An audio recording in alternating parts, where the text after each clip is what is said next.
شعری اصناف تعارف اور تفہیم کورس کوڈ نمبر 307۔ ہمارا آج کا لیکچر ہے علامہ اقبال کی دونوں غزلیات کی تشریح کے بارے میں۔ پہلی غزل شعر ہے: نگاہ فقر میں شان سکندری کیا ہے، خراج کی جو گدا ہو وہ کیسری کیا ہے۔ خراج ٹیکس یا لگان کو کہتے ہیں جو حکومت عوام سے لیتی ہے۔ شعر کی تشریح کچھ یوں ہے: بادشاہان عالم خراج، فوج اور خزانہ کے محتاج ہوتے ہیں، دنیا داری کو ترجیح دیتے ہیں، کیونکہ ان چیزوں کے بغیر ان کی بادشاہی قائم نہیں ہو سکتی یا رہ سکتی۔ لیکن فقیر ان میں سے کسی چیز کی احتیاج نہیں رکھتا، یعنی اسے ان چیزوں کی ضرورت نہیں ہوتی، اس لیے باوجود دنیا اور دنیا والوں پر حکومت کرتا ہے۔ اس لیے فقیر کی نگاہ میں بادشاہی کی کوئی قیمت نہیں ہوتی، اور یہی وجہ ہے کہ بادشاہ تو ہمیشہ فقیروں کے دربار میں حاضر ہوتے رہے ہیں، لیکن کوئی فقیر کبھی بادشاہ کے دربار میں نہیں گیا۔ شعر نمبر 2 ہے: بتوں سے تجھ کو امیدیں، خدا سے نو امیدی، مجھے بتا تو صحیح اور کافری کیا ہے۔ تشریح ہے: اگر کوئی شخص دنیا والوں کے سامنے دستے سوال دراز کرے اور اللہ کے فضل و کرم پر اعتماد نہ کرے تو اقبال کی نظر میں وہ شخص کافر ہے، یعنی وہ بتوں سے تو امیدیں لگاتا ہے، ان کے سامنے تو گڑ گڑا کر دعائیں مانگتا ہے، لیکن وہ خدا کی ذات جو واحد و یکتا ہے، جو اسے نواز سکتی ہے، اس سے وہ نا امید ہے۔ اور اس طرح بتوں سے امیدیں رکھنا اور خدا سے نا امیدی رکھنا یہی کافری ہے۔ شعر نمبر 3: فلک نے ان کو عطا کی ہے خواجگی کے جنہیں خبر نہیں روش بندہ پروری کیا ہے۔ خواجگی ہوتا ہے مراتب عالیہ حاصل کرنا، اعلیٰ مرتبہ یعنی مراد۔ روش کے معنی ہوتا ہے طریقہ، بندہ پروری عزت کے معنی میں ہے۔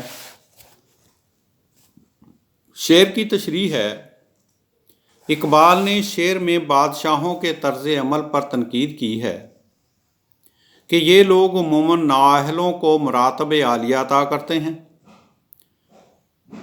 اور جو اشخاص فی الحقیقت عزت کے مستحق ہیں ان سے بے اعتنائی کا برتاؤ کرتے ہیں۔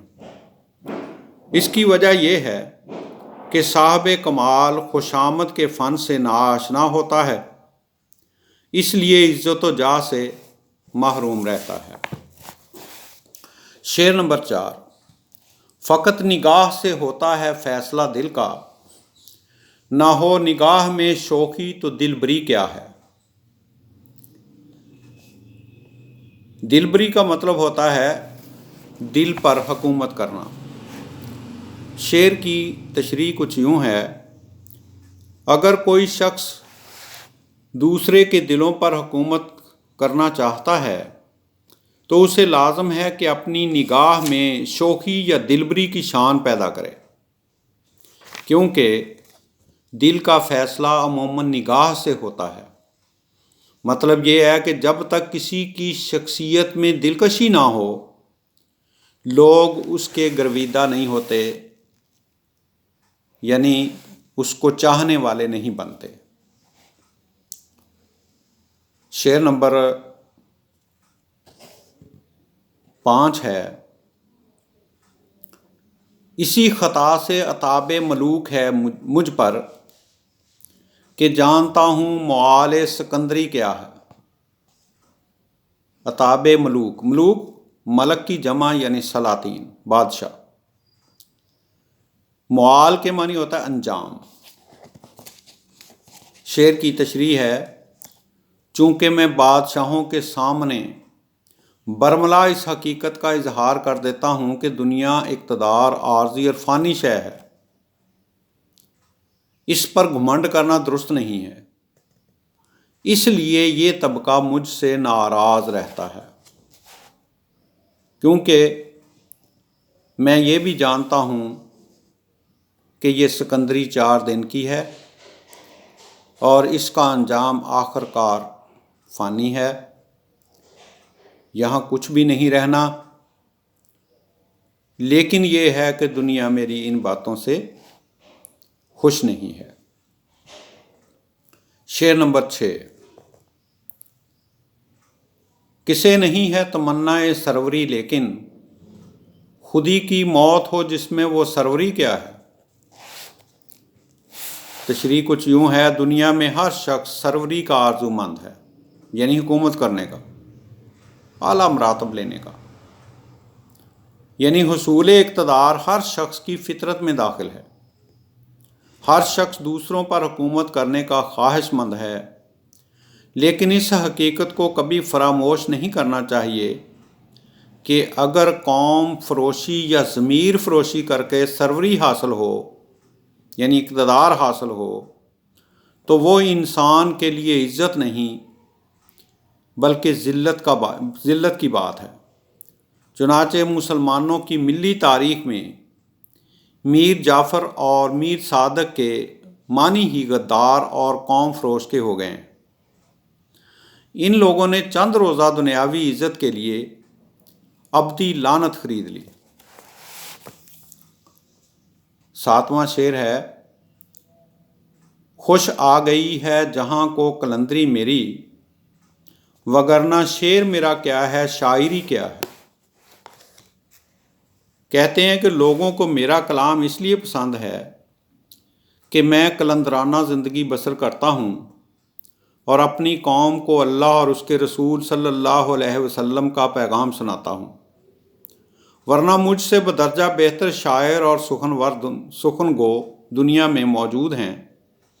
مجھے جو عزت نصیب ہوئی ہے وہ اس لیے نہیں کہ میں شاعر ہوں، بلکہ اس لیے کہ میں اپنی قوم کا غمخوار ہوں اور اس کو عشق رسول کا درس دیتا ہوں۔ اور اب ہے جی ان کی غزل، دوسری غزل۔ سب سے پہلے اس نظم یا غزل کو پڑھنے سے پہلے ان کے بارے میں تھوڑا سا میں بتا دینا ضروری سمجھتا ہوں کہ یہ نظم اقبال کی ان نفسیاتی کیفیات اور قلبی جذبات کا مرقع ہے جو دنیا کے حالات کا مطالعہ مشاہدہ کرنے کے بعد ان کے دماغ اور دل پر طاری ہوئے۔ انہوں نے بظاہر خدا سے شکوہ کیا ہے، لیکن دراصل اس دنیا کے اس طبقہ کی ترجمانی کی ہے جو علوم و فنون میں کمال رکھتا ہے، لیکن اہل دنیا ان کی قدر و منزلت سے آگاہ نہیں ہے۔ چونکہ ان کا شمار بھی اسی طبقہ میں سے ہے، اس لیے جا بجا شخصی رنگ جھلکتا ہے، شدت احساس طنز کے لباس میں جلوہ گر ہے، اور اس طرح یہ نظم اقبال کی طنزیہ شاعری کی بہترین مثالوں میں سے ہے۔ اس نظم کی دوسری خصوصیت یہ ہے کہ اس میں اقبال نے بڑی ایمانداری کے ساتھ اپنی زندگی کی تصویر بھی کھینچ دی ہے، اور اگر ہم ان اشعار کو غور کے ساتھ پڑھیں تو ہم اس ذہنی کشمکش سے بھی بڑی حد تک آگاہ ہو سکتے ہیں جس میں ملت مرحومہ کا یہ نامور فرزند اپنی عمر کے آخری حصہ میں مبتلا رہا۔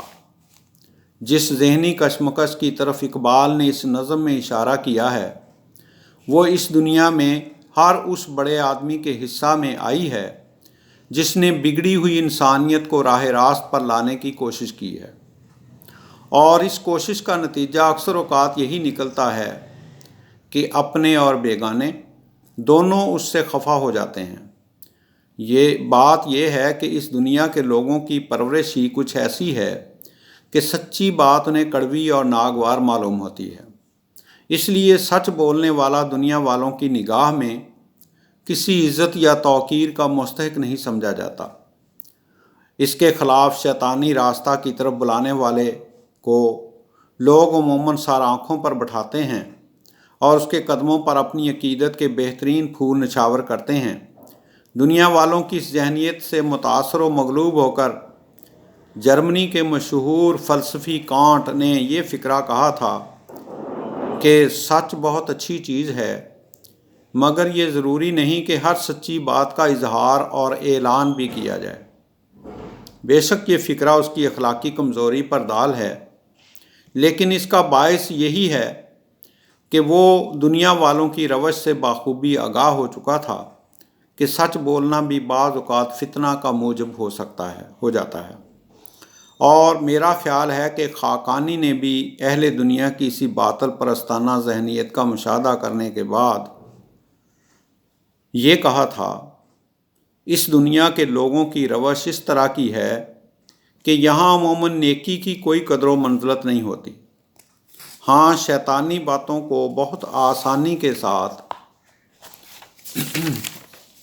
فروغ حاصل ہو جاتا ہے۔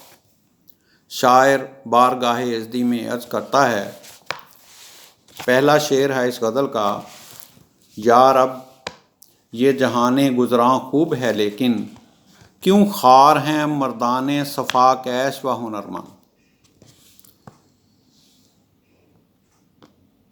مردان صفا کیش، اچھے صاف گو لوگ۔ شعر کی تشریح کچھ یوں ہے، اے خدا تیری یہ دنیا جو ہر لحظہ بدلتی رہتی ہے بظاہر بہت خوب ہے اور بہت دلکش ہے، لیکن یہ بات میری سمجھ میں نہیں آتی کہ اس دنیا میں دیانتدار، راستی پسند اور صاحبان فضل و کمال اس قدر ذلیل و خوار کیوں ہیں۔ اے میرے خدا، یہ کیا ماجرا ہے کہ جو لوگ علوم و فنون میں اپنا جواب نہیں رکھتے وہ تو گمنامی اور مفلسی، قسم پرسی اور بے توقیری کی حالت میں زندگی بسر کرتے ہیں، اور جو لوگ اول درجہ کے مکار، عیار اور دغاباز ہیں انہیں شہرت اور دولت، عزت اور جاہت، غرض یہ کہ دنیا کی تمام نعمتیں حاصل ہیں۔ شعر نمبر 2 ہے، گو اس کی خدائی میں مہاجن کا بھی ہے ہاتھ، دنیا تو سمجھتی ہے فرنگی کو خداوند۔ تشریح کچھ یوں ہے،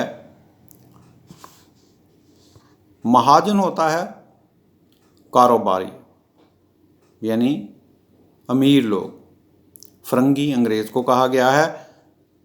کہنے کو تو اس دنیا کا خالق اور مالک تو ہی ہے، لیکن یہاں کے لوگوں کا طرز عمل یہ ہے کہ وہ فرنگی کو اپنا خدا سمجھتے ہیں۔ یہ دوسری بات ہے کہ اس کی خدائی میں سرمایہ دار بھی شریک ہیں، یعنی سرمایہ داروں نے اس طرح سے سرمایہ کی بانٹ کی ہے کہ وہ چند ہاتھوں میں سمٹ کر رہ گیا ہے، اور اس طرح دولت جو ہے ان کا چند ہاتھوں میں، جن ہاتھوں میں وہ موجود ہے ان کی عزت ہے، ان کو لوگ قدر کی نگاہ سے دیکھتے ہیں، اور اسی دولت کی بنا پر ہی فرنگی جو ہے وہ لوگوں کے لیے خدا بنا ہوا ہے۔ شعر نمبر 3، تو برگے گیا ہے نہ دہی اہل خرد را، او کشتے گل و لالا بخشد بخرے چند۔ برگے گیا یعنی تنکا، گیا یعنی تنکے کے برابر ہوتا ہے، یعنی ایک تنکا نہ دہی نہ دینا۔ اہل خرد عقل مند لوگ،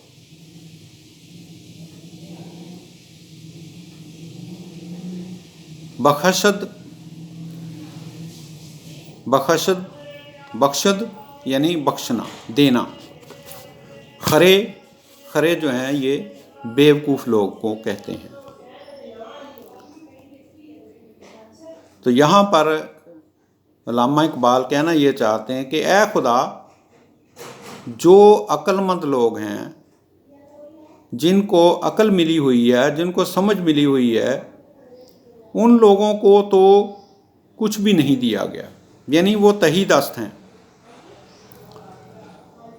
اور وہ قوت لاجمود سے بھی محروم ہیں، یعنی کھانے کے لالے پڑے ہوئے ہیں، ان کے پاس کچھ بھی نہیں ہے. اور اس کے برعکس اگر دیکھا جائے تو بیوقوفوں اور نااہلوں پر سیم و زر کی بارش ہو رہی ہے اور انہیں بڑی بڑی جاگیریں اور بلند آہنگ خطابات عطا کرتا ہے. انہیں مراد یہ ہے کہ جو عقل مند ہیں ان کی عقل کا کوئی بس نہیں چل رہا، وہ دنیا کی نعمتوں سے محروم ہیں، اور جو بیوقوف اور بے عقل لوگ ہیں ان کے پاس بہت کچھ موجود ہے. شعر نمبر 4. حاضر ہیں کلیسا میں کباب و میں گلگوں، مسجد میں دھرا کیا ہے بجز موعظ و پند. موعظ و پند، موعظ تقریر کرنا، واعظ کرنا، اور میں گلگوں ہوتی ہے سرخ رنگ کی شراب، یعنی بڑھیا قسم کی شراب. شعر کی تشریح ہے: جب میں کلیساؤں پر نظر کرتا ہوں تو وہاں بڑی دلکشی اور شان و شوکت دکھائی دیتی ہے، لیکن تیرے گھر میں سوائے واعظ و نصیحت کے اور کچھ بھی نہیں ہے، اور واعظ و نصیحت کا فرض بھی وہ لوگ انجام دیتے ہیں جن کو دنیا میں کوئی عہدہ نصیب نہیں ہو سکتا. شعر نمبر 5. حکام تیرے حق ہیں مگر اپنے مفسر تعویل سے قرآن کو بنا دیتے ہیں پازند. تشریح کچھ یوں ہے: اب رہے قوم کے علماء تو ان کا حال یہ ہے کہ تیرے احکام جو قرآن میں مذکور ہیں اگرچہ برحق ہیں، لیکن یہ لوگ خداوندان مجازی کو خوش کرنے کے لیے تعویل سے کام لیتے ہیں، یعنی اس قسم کی مثالیں پیش کرتے ہیں، اس قسم کی تشریحات و توضیحات انہوں نے قرآن کی بنا دی ہے کہ انہوں نے قرآن کو پازند بنا دیا ہے. پازند فارسی لغت میں اس چمٹے کو کہتے ہیں جس سے آتش کدہ میں مقدس آگ درست کی جاتی ہے، لیکن اصطلاح میں یہ پارسیوں کی مقدس کتاب زندگی کی تفسیر کو کہتے ہیں، یعنی جس طرح ان کی کتاب کی تفسیریں کی گئی ہیں اسی طرح انہوں نے قرآن کی تفسیر کو بھی بدل کر لوگوں کے مزاج کے مطابق کر دیا ہے. شعر نمبر 6 ہے: فردوس جو تیرا ہے کسی نے نہیں دیکھا، افرنگ کا ہر کریا ہے فردوس کی مانند. جس بہشت کا تو نے مسلمانوں سے وعدہ کیا ہے وہ ہماری نگاہوں سے پوشیدہ ہے، اس لیے کچھ نہیں کہا جا سکتا کہ در حقیقت کیسی ہے، لیکن یورپ کا ہر قصبہ خوبصورتی اور دلکشی میں رشک فردوس بنا ہوا ہے، اس لیے ایک دنیا اس کی طرف کھینچی چلی جاتی ہے. شعر نمبر 7 ہے: مدت سے ہے آوارہ افلاک میرا فکر، کر دے اسے اب چاند کی غاروں میں نظر بند. تشریح کچھ یوں ہے: میں نے برسوں فلسفہ اور الہیات کے مسائل میں غور کیا لیکن حاصل کچھ بھی نہ ہوا. قوم بدستور فرنگیوں کا کلمہ پڑھ رہی ہے، جسے دیکھو لندن اور پیرس جانے کی آرزو میں مبتلا ہے. اس لیے میں تجھ سے التجا کرتا ہوں کہ تو میرے افکار کو کسی دوسری دنیا میں مثلا چاند کے تاریک غاروں میں نظر بند کر دے تاکہ اس دنیا میں ان کی بے قدری اور بے وقتی نہ ہو۔ شعر نمبر 8 ہے، فطرت نے مجھے بخشے ہیں جوہر ملکوتی، خاکی ہوں مگر خاک سے رکھتا نہیں پیوند۔ یہاں سے گریز شروع ہوتا ہے، یعنی شاعر دنیا والوں کے سامنے اپنی شخصیت کے خاص خاص پہلوؤں کو واضح کرتا ہے۔ تشریح کچھ یوں ہے، اللہ نے مجھے دل و دماغ کی بہترین خوبیاں عطا فرمائی ہیں۔ یہ سچ ہے کہ میں دنیا میں رہتا ہوں لیکن دنیا سے کوئی تعلق نہیں رکھتا۔ مادی ضرور ہوں لیکن مادیات کی طرف توجہ نہیں کرتا۔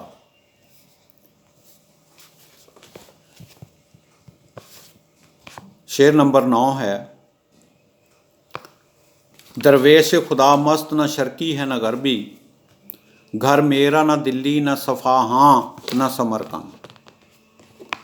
میں ایک درویش ہوں، خدا کے سوا کسی سے محبت نہیں کرتا۔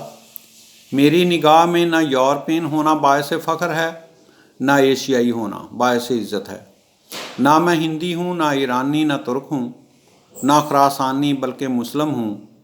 میرا زاویہ نگاہ وطنی نہیں بلکہ آفاقی ہے، یعنی مسلم ہے ہم، وطن ہے سارا جہاں ہمارا۔ شعر نمبر 10، کہتا ہوں وہی بات سمجھتا ہوں جسے حق، نئے ابلائے مسجد ہوں نہ تہذیب کا فرزند۔ ابلا کہتے ہیں علماء کو، مولوی کو۔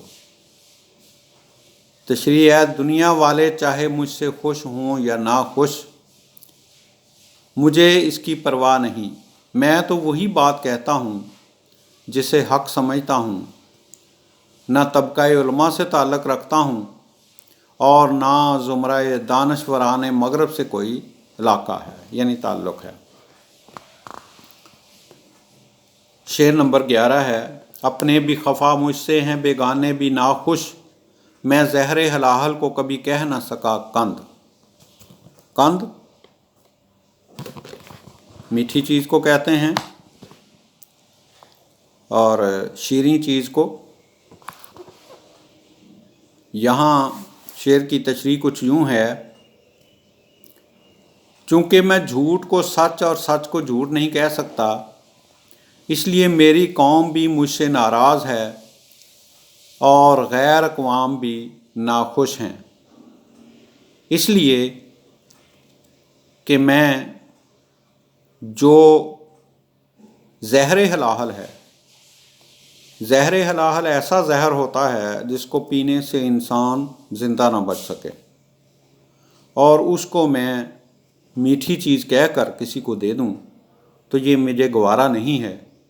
یعنی میں سچائی کو ترجیح دیتا ہوں، جھوٹ کو مناسب نہیں سمجھتا۔ جس طرح میں سچائی پر قائم رہتا ہوں، لوگ اس سے مجھ پر ناراض ہیں کہ میں دنیا داری کی باتیں ان کے ساتھ نہیں کرتا۔ شعر نمبر 12، مشکل ہے کہ ایک بندہ حق بین و حق اندیش، خاشاک کے تودے کو کہے کوہ دماں وند۔ بندہ حق بھی و حق اندیش، یعنی حق پر رہنے والا اور حق کہنے والا، حق کو دیکھنے والا۔ خاشاک کے تودا یعنی ریت کا ٹیلا۔ شعر کی تشریح کچھ یوں ہے، بات یہ ہے کہ ایک حق پرست اور راست باز انسان کے لیے یہ ناممکن ہے کہ وہ دن کو رات یا مٹی کے ڈھیر کو پہاڑ کہہ دے۔ یعنی میں وہی بات کہتا ہوں جو حق پر مبنی ہے اور جو مجھے کہنی چاہیے، کہ میں غلط بات کہنے کو گوارا نہیں کرتا۔ الوند اور دماوند علاقہ ہمدان واقع ایران میں مشہور پہاڑ ہیں جن کا ذکر فارسی ادب میں اکثر آتا ہے، اور اقبال نے بھی فارسی شعراء کے تتبع میں ان کا تذکرہ اپنی تصانیف میں کیا ہے۔ شعر نمبر 13۔ ہوں آتش نمرود کے شعلوں میں بھی خاموش، میں بندہ مومن ہوں نہیں دانہ اسپند۔ تشریح کچھ یوں ہے، میں غیر اسلامی ماحول میں اور غیر مسلموں کے زیر اقتدار زندگی بسر کر رہا ہوں، اور اس زمانہ کے فرعونہ یعنی فرعون کی جمع اور نماردہ جو کہ نمرود کی جمع ہے، فرعونہ اور نماردہ مجھے ہر قسم کی اذیتیں پہنچا رہے ہیں، لیکن میں ان سب تکلیفوں کو صبر و سکون کے ساتھ برداشت کر رہا ہوں، کیونکہ میں مسلمان ہوں، یعنی حضرت ابراہیم کا مانوی فرزند ہوں اور ان کی سنت پر عمل پیرا ہوں۔ دانہ اسپند نہیں ہوں کہ آگ میں پڑ کر شور برپا کروں۔ اسپند کے دانہ کی یہ خاصیت ہے کہ جب اسے آگ میں ڈالا جائے تو چٹک جاتا ہے اور چٹکنے سے آواز پیدا ہوتی ہے۔ اقبال نے اپنی قوت تخیل کی بدولت اس آواز کو فقدان ضبط و تحمل کا مرادف بنا دیا، اور اس طرح پہلے مصرعے میں خاموش کا جو لفظ مستعمل ہے اس کے ساتھ تقابل کا رنگ پیدا ہو گیا، جس سے شعر کی خوبی کو چار چاند لگ گئے ہیں۔ آتش نمرود میں حضرت ابراہیم کی زندگی کا مشہور واقعہ کی طرف اشارہ ہے، یعنی بابل کے بادشاہ نمرود نے ان کو توحید پرستی کی وجہ سے آگ میں ڈال دیا تھا، لیکن انہوں نے اس موقع پر کسی اضطراب کا اظہار نہیں کیا، اور یوں تلمیح کا استعمال ہوا ہے۔ پرسوز و نظر باز و نکو بیں و کم آزار، آزاد و گرفتار و تہی کیسا و خورسند۔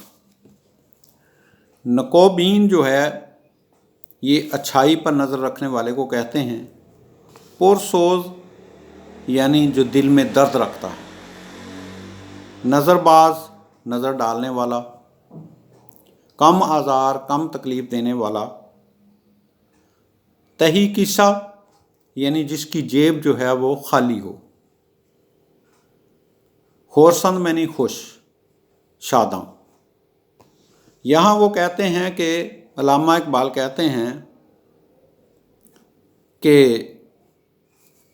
اس ایک شعر میں شاعر نے اپنی شخصیت کی تصویر اصل میں کھینچ دی ہے، چنانچہ اس کا ہر لفظ ان کی زندگی پر صادق آتا ہے۔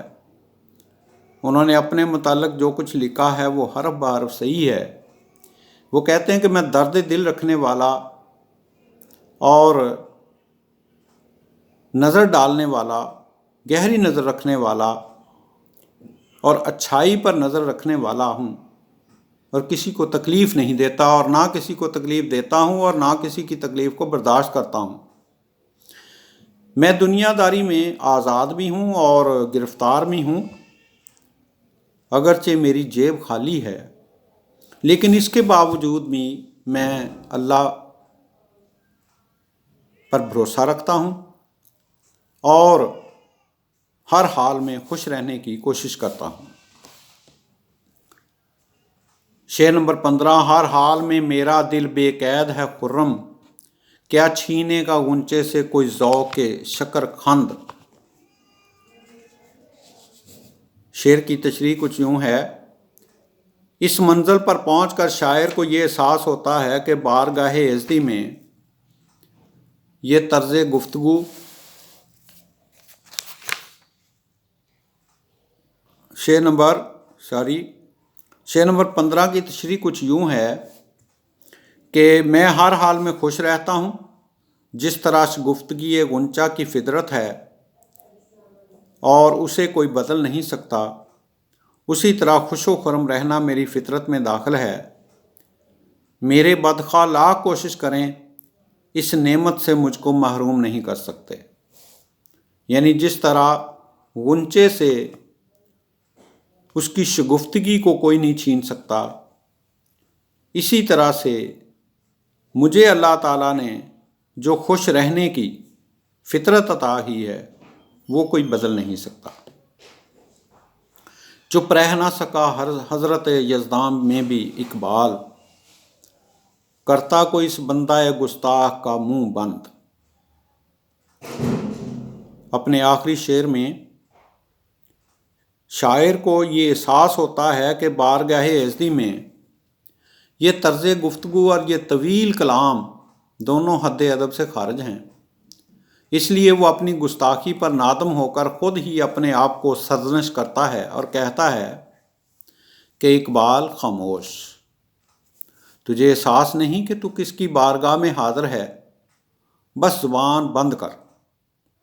اس آخری شعر میں شاعرانہ شوخی، اسلوب بیان، رمز و ایما اور اثر آفرینی، ان چاروں خوبیوں کا بہترین امتزاج پایا جاتا ہے۔